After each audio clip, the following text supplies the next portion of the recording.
नमस्कार, मी पुरुषोत्तम आवारे पाटील आणि आपण बघताय रोकठोक. अकोला लोकसभा मतदारसंघामध्ये ॲडव्होकेट बाळासाहेब आंबेडकर यांना विजयाची मोठी आशा यावेळी वाटते.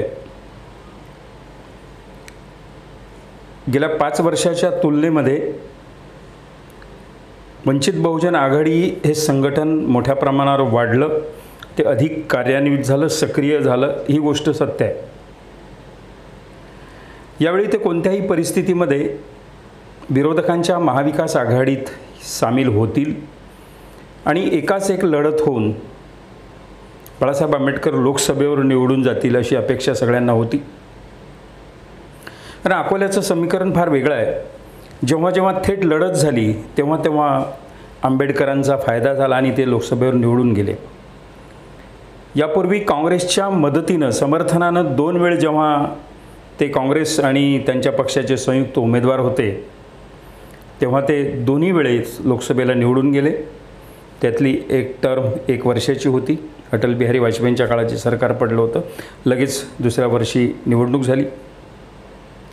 परंतु जेव्हा अकोला लोकसभा मतदारसंघामध्ये सामना तिहेरी होतो आणि जेव्हा मतदान हे सरळ लोकांच्या करवी किंवा भाजपच्या काही धुरीणांच्या करवी जात किंवा धर्मावर विभाजित केलं जातं, तेव्हा ॲडव्होकेट आंबेडकरांचा विजय होणं अतिशय कठीण असतं. आतापर्यंत अनेकदा हे झालेलं आहे. एक जात किंवा धर्माच्या आधारावर मतांचं ध्रुवीकरण करण्याचं षडयंत्र या मतदारसंघात कळत नकळतपणे वेगवेगळ्या पक्षांकडून होते आणि त्यात सर्वाधिक हातभार हा भारतीय जनता पक्षाचा असतो.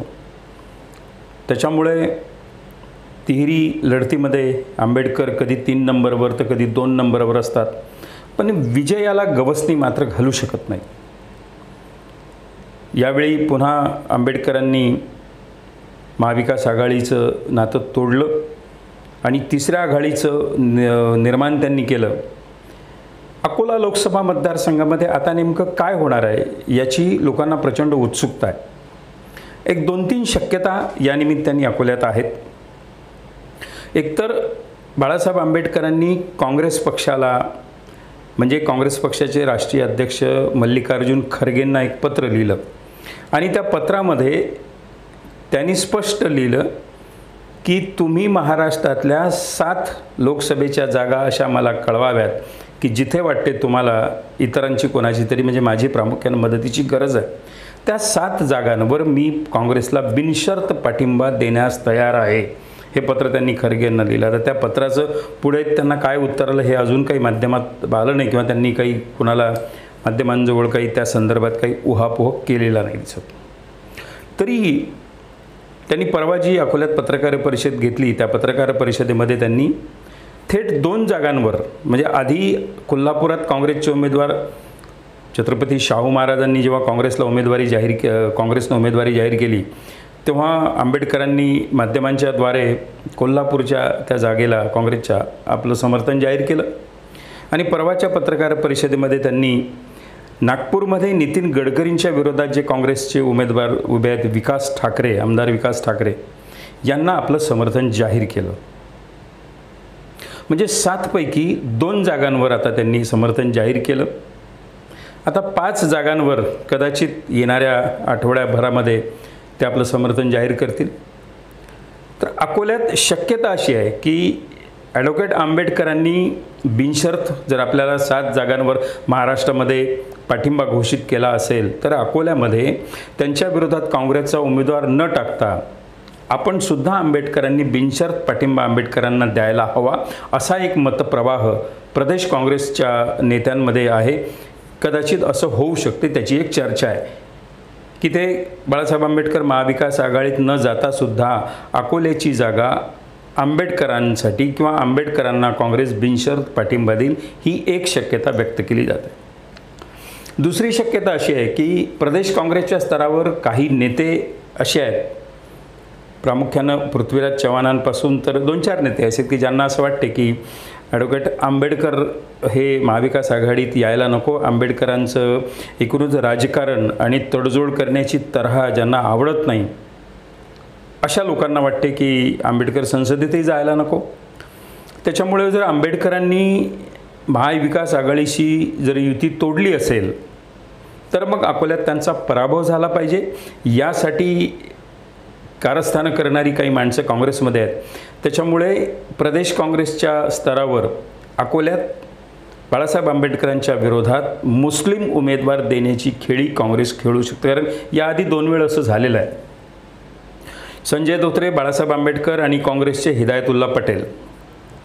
हिदायतुल्ला पटेल पहिल्यांदा होते 2004ला, तेव्हा त्यांचा पराभव झाला. 2019ला त्यांची इच्छा नसतानाही काँग्रेसनं त्यांना उमेदवारी दिली, जबरदस्तीनं त्यांच्यावर लादली, तेही पराभूत झाले. पण आंबेडकर 2 नंबरवर राहील. एक नक्की आहे, काँग्रेसला हे कळून चुकलेलं आहे की अकोल्यात जर आंबेडकरांचा पराभव करायचा असेल तर तिथे मुस्लिम उमेदवार दिला पाहिजे. म्हणजे मग मुस्लिम मतदार हे आंबेडकरांकडे जात नाहीत. त्यामुळे ही खेळी खेळल्या जाऊ शकते. आणि दुसरं, काँग्रेसकडे महाराष्ट्रामध्ये काँग्रेसला मुस्लिम उमेदवार देण्यासाठी एकही मतदारसंघ नाही. मग शेवटचा पर्याय उरतो अकोल्याचा. कारण महाराष्ट्रामध्ये कोणत्याही मतदारसंघामध्ये जर मुसलमान उमेदवार दिला नाही तर हैदराबादवरून येऊन ओवेसी महाराष्ट्रातल्या मुसलमानांना भडकवत असतात जाहीर सभांमधून की बघा तुम्ही सगळे डोळे लावून काँग्रेसच्या पाठीमागे जाता, पण महाराष्ट्रामध्ये 48 जागांमध्ये एकही जागा मुसलमानांना काँग्रेसनं दिली काय? हा प्रश्न अतिशय महत्त्वाचा आहे. काँग्रेसकडे जाणारे मुसलमान, एज्युकेटेड मुसलमान, अडाणी मुसलमानसुद्धा याचा विचार करू शकतात. म्हणून काँग्रेसला राज्यभरामध्ये प्रचारादरम्यान वापरण्यासाठी एक महत्त्वाचं हत्यार म्हणून की बघा अकोल्यात आम्ही मुसलमान उमेदवार दिला, म्हणून कुठेही जमत नाही तेव्हा अकोल्यात तो मुसलमान उमेदवार बाळासाहेब आंबेडकरांच्या विरोधात काँग्रेस टाकू शकते. ही दुसरी शक्यता आहे. त्या दृष्टीने बाळापूरचे माजी आमदार, माजी नगराध्यक्ष तिथले ॲडव्होकेट नातिकुद्दीन खतीब यांना काँग्रेस सूचना देऊ शकते वेळेवर की तुम्ही उभे राहा. हा एक दुसरा पर्याय आहे, त्याची सुद्धा शक्यता आहे, त्याची चर्चा आहे. तिसरा एक पर्याय असा आहे की यावेळी प्रामुख्याने गेली 5 वर्ष काँग्रेसमध्ये प्रदेश काँग्रेसचे सरचिटणीस डॉक्टर अभय पाटील अकोल्यातले नामवंत अस्थिरोग तज्ज्ञ आहेत. त्यांचा वडील आणि त्यांचा परिवार आयुष्य त्यांच्या वडिलांचं विश्व हिंदू परिषदमध्ये राष्ट्रीय स्वयंसेवक संघामध्ये गेलं. दीर्घकाळ हेही पूर्वी त्याच काळात होते, परंतु एक 5-7 वर्षापूर्वी त्यांनी काँग्रेसमध्ये प्रवेश केला आणि आता ते प्रदेश काँग्रेसचे सरचिटणीस आहेत डॉक्टर अभय पाटील. त्यांची प्रचंड इच्छा आणि तयारी दोन्ही आहे. गेली 5 वर्ष ते अकोला लोकसभा मतदारसंघात स्वतःची पक्षाच्या यंत्रणेव्यतिरिक्त स्वतःची यंत्रणा लावून काम करता आहेत. मेळावे घेत आहेत, लोकांना भेटत आहेत, गावोगाव जात आहेत, कार्यक्रम घेत आहेत, संवाद कार्यक्रम घेत आहेत. मागच्या वेळी डॉक्टर अभय पाटलांनी सरकारी नोकरीचा राजीनामा दिला होता, परंतु तो ऐनवेळी स्वीकारला गेला नाही सरकारच्या वतीनं. त्याच्यामुळे त्यांना काँग्रेसच्या उमेदवारीची अडचण आली असं सांगितलं जातं. यावेळी त्यांनी ते सगळं पूर्वतयारी करून ठेवली. डॉक्टर अभय पाटील हा तसा कोरा चेहरा आहे. त्यांच्या वैद्यकीय क्षेत्रात कदाचित त्यांचे प्रतिस्पर्धी खूप असतील. ते माणूस म्हणून कसे आहेत, त्यांचा स्वभाव कसा आहे, त्यांचे आर्थिक व्यवहार कसे आहेत, कदाचित त्यांच्या जवळ असणाऱ्या अनेक लोकांना ते माहीत असू शकतात. परंतु राजकारणात राजकीय नेता म्हणून त्यांची पाठी कोरी आहे. आणि यावेळी मोठ्या प्रमाणावर अभय पाटलांकडे जिल्ह्यातल्या मराठा आणि OBC या सगळ्या लोकांचा कल मोठ्या प्रमाणावर डॉक्टर अभय पाटलांकडे आहे.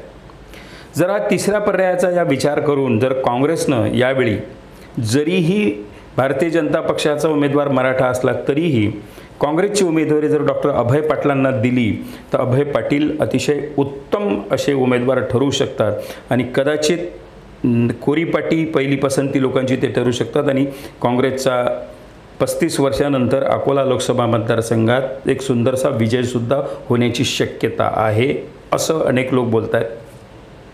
ह्या 3 शक्यता आहेत. काँग्रेसचे कार्यकर्ते चिंतित आहेत, संयुक्तपणे बैठका घेत आहेत, नेमकं काय होईल. कारण 35 वर्ष झाले या लोकसभा मतदारसंघात पंजा हे चिन्ह दिसलेलं नाही आहे.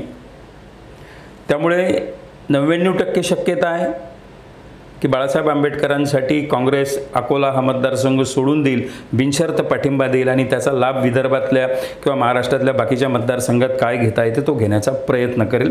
त्यांनी किमान एज्युकेटेड आंबेडकरी कार्यकर्ते, बौद्ध मतदार हा विचार करतील आणि अकोल्यात आंबेडकरांना काँग्रेसनं पाठिंबा दिला, त्यामुळे इथे भाजपचा पराभव करणाऱ्या आपापल्या मतदारसंघात आपण काँग्रेसच्या उमेदवाराला मतदान करूया, या पद्धतीचं गेन त्याच्यात असू शकते, तो विचार असू शकतो. एक 5-10% मतदार त्याचा विचार करतायत, अशी एकंदरीत परिस्थिती. आता एक शक्यता अशी आहे की इथे जर काँग्रेसनं उमेदवार दिला नाही आणि बाळासाहेब आंबेडकरांना पाठिंबा दिला तर सरळ लढत होणार आहे.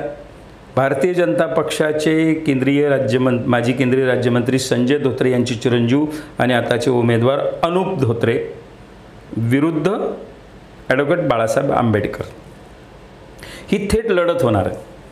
आता या थेट लढतीत काय होणार आहे असं जर अनेकांना आपण विचारलं तर खाजगीत अनेक लोक कबूल करतात की या थेट लढतीत सुद्धा ॲडव्होकेट आंबेडकरांचा विजय वंचित बहुजन आघाडीच्या कार्यकर्त्यांना वाटते तेवढा सोपा नाही.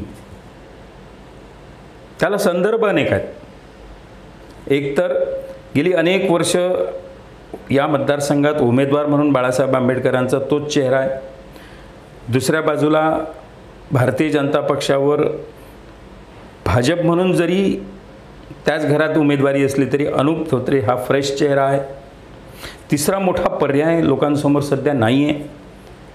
आणि ॲडव्होकेट बाळासाहेब आंबेडकरांच्या विजयानंतर स्थानिक लेवलवर ज्या पद्धतीने दलित वर्सेस सवर्ण, OBC वर्सेस दलित, अनुसूचित जाती यांच्यामध्ये असणारे काही स्थानिक पातळीवरचे वाद आहेत, ते वाद मोठ्या प्रमाणावर उफाळून येतात. म्हणून अनेकदा ॲडव्होकेट बाळासाहेब आंबेडकरांना गाव पातळीवरच्या कुणब्यांचा, मराठ्यांचा, OBCंचा विरोध नसते, परंतु खालचा कार्यकर्ता अनेकदा चहापेक्षा केटली गरम असते आणि त्या केटलीचे चटके मात्र गाव पातळीवर लोकांना अनुभवायला येतात. ते वाईट अनुभव असतात. अर्थात गेल्या काही वर्षापासून हे प्रमाण प्रामुख्यानं अकोला जिल्ह्यामध्ये कमी झालेलं आहे. त्याला मराठा सेवा संघाचं सामाजिक कार्य, संभाजी ब्रिगेडचं सामाजिक कार्य, ॲडव्होकेट बाळासाहेब आंबेडकरांनी सामाजिक क्षेत्रात आपल्या लोकांना आवर घालणे आणि योग्य पद्धतीनं त्यांना मार्गदर्शन करणे, या सगळ्या गोष्टींचा एक सामूहिक परिणाम झाला. म्हणून अकोला जिल्ह्यामध्ये सहसा अनुसूचित जाती विरुद्ध OBC किंवा मराठा वर्ग याच्यात फारसे वाद निवडणूक काळ वगळता, ग्रामपंचायत निवडणुका, पंचायत समिती, स्थानिक स्वराज्य संस्थांच्या निवडणुका वगळता फार काही वाद एरवी दिसत नाहीत. परंतु गाव पातळीवर थेट लढत झाल्यास या पद्धतीचा विचार लोक करू शकतात. गेल्या आठवड्यात जिल्ह्यातल्या अनेक गावांमध्ये मी फिरून आलो. त्या गावांमधल्या सुद्धा अनेक लोकांचं हे मत पडलं की ॲडव्होकेट बाळासाहेब आंबेडकर हे माणूस म्हणून अतिशय सज्जन माणूस आहे, साधू संत आहे. अनेक लोकांनी तो ते हरिभक्त परायण आहेत असं म्हटलं, कारण की गेल्या काही वर्षांमध्ये वारकरी संप्रदायाच्या अनेक कार्यक्रमांमध्ये बाळासाहेब आंबेडकरांचा वावर, अंजलीताईंचा वावर हा वाढलेला आहे. वारकरी संप्रदायांच्या अनेक हरिभक्त परायणांशी त्यांचे संवाद वाढत आहेत. हे सगळं पाहता त्यांना लोक चांगलं म्हणतात, परंतु गाव पातळीवर हा वाईट अनुभव. म्हणून थेट जरी निवडणूक झाली तरीही ॲडव्होकेट आंबेडकरांना वंचित बहुजन आघाडी आणि त्याचे काही चाहते ज्या पद्धतीने सोपा मार्ग समजतात तेवढा सोपा मार्ग नाही, हे कृपया लक्षात घेतलं पाहिजे. आता हा थेट सामना झाल्यास MIMनं सुद्धा उमेदवार या ठिकाणी देण्याचं निश्चित केलेलं आहे. मागच्या महिन्यात जुन्या शहरामध्ये बॅरिस्टर असदुद्दीन ओवैसी यांची जवळपास 1,00,000 मुस्लिमांची सभा, मेळावा या ठिकाणी झाला. त्या मेळाव्यात त्यांनी महाराष्ट्रात 6 उमेदवार देण्याचं कबूल केलं. त्यात अकोल्याचा सुद्धा समावेश होता. अकोल्यात जर MIMनी मुस्लिम उमेदवार दिला आणि आंबेडकर विरुद्ध अनुप धोत्रे ही थेट लढत असली तर मुस्लिम समुदायातले जवळपास 90% मतदार हे मोठ्या प्रमाणावर MIM सोबत जाण्याची शक्यता आहे. कारण की एकदा असदुद्दीन ओवैसी यांची सभा होईल, लोकांना भडकवणारी भाषणं होतील, ह्या अनेक गोष्टी होतील. त्याच्यामुळे हा जो अशिक्षित आणि अडाणी मतदार असतो तो मोठ्या प्रमाणावर नेत्यांच्या भावनाप्रधान भाषणाला भुलतो आणि मग त्या पद्धतीनं कृती करतो. मित्रो, अशी एक अकोल्याची साधारणतः परिस्थिती आहे. पुढे काय होईल हे आपल्याला बघावं लागेल. तरीही परिवर्तनवादी चळवळीमध्ये काम करणाऱ्या सगळ्या कार्यकर्त्यांना असं वाटत आलं आहे की ॲडव्होकेट बाळासाहेब आंबेडकरांचा अकोल्यातून विजय झाला पाहिजे. तो विजय होण्यासाठी वेगवेगळ्या पद्धतीनं लोकही प्रयत्न करत आहेत. परंतु वस्तुस्थिती, एक पत्रकार म्हणून आपल्याला वस्तुस्थिती मांडली पाहिजे की थेट लढतीतसुद्धा एवढं सोपं नाही आहे. प्रचंड म्हणजे प्रयत्नांची पराकाष्ठा करावी लागेल, तेव्हा कुठं अकोल्यामध्ये भारतीय जनता पार्टीचा पराभवासाठी हे लोक कारणीभूत होतील. गाफील जर राहिलं की आता थेट लढत आहे, आता आपणच निवडून येऊ, या पद्धतीचा गाफीलपणा यावेळी चालणार नाही. कारण दुसऱ्या बाजूला सत्ताधारी पक्षाकडून अफवांचा बाजार, पैशांचं मोठ्या प्रचंड पीक, साम दाम दंडभेद नीती हे सगळं वापरलं जाईल आणि निवडणुकीमध्ये पाण्यासारखा पैसासुद्धा ओतल्या जाईल. या सगळ्या गोष्टींचा विचार करता यावेळी कोणत्याही परिस्थितीमध्ये मला वाटते की संविधानाचं रक्षण करणारा माणूस त्या लोकसभेमध्ये जायला हवा. याचा प्रयत्न आपणही करूया. मित्रांनो, हा व्हिडिओ जर आवडला असेल निश्चित रोखठोक हे चॅनल सबस्क्राईब करा आणि या व्हिडिओला लाईक आणि शेअरसुद्धा करा. नमस्कार.